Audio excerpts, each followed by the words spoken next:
സുഗന്ധവും തിളപ്പമുള്ള പെണ്ണുങ്ങളെ ഒതുക്കി നിർത്തിയത് അത് പെൺവാണിപത്തിന് വേണ്ടിയിട്ടാ, അത് പെൺവാണിപത്തിന് വേണ്ടിയിട്ടാ.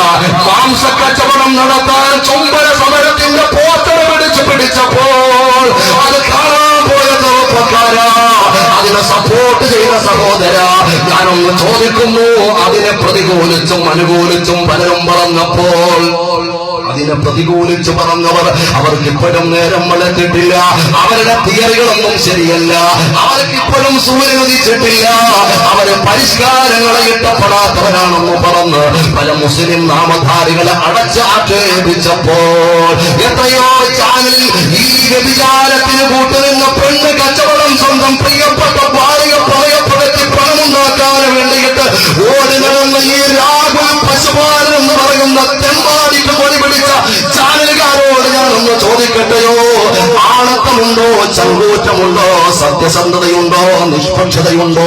എന്നാലൊന്ന് തുറന്നൊന്ന് പറയുമോ? ഞങ്ങൾക്ക് തെറ്റുപറ്റിയെന്നൊന്ന് പറയുമോ? അവർക്ക് വേണ്ടിയിട്ട് കൊടി പിടിച്ചു വന്ന പല സിനിമാ നടന്മാരുമുണ്ടല്ലോ, ഒന്ന് മനസ്സു തുറന്നൊന്ന് വിലപിച്ച സമൂഹത്തിനോട് പറയാ, ചങ്കൂറ്റമുണ്ടോ സഹോദര, ചങ്കൂറ്റമുണ്ടോ സഹോദര?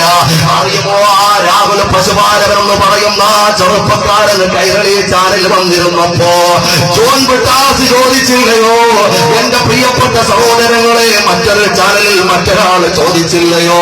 മാറി മാറി അയാളെ സൂപ്പർ സ്റ്റാർ ആക്കാൻ വേണ്ടിയിട്ട് ചാനലുകാരൻ ചുംബന സമരത്തിന് വേണ്ടിയിട്ട് കൊടി പിടിച്ചുകൊണ്ട് ആ പെൺകുട്ടികളെയും ആ ചെറുപ്പ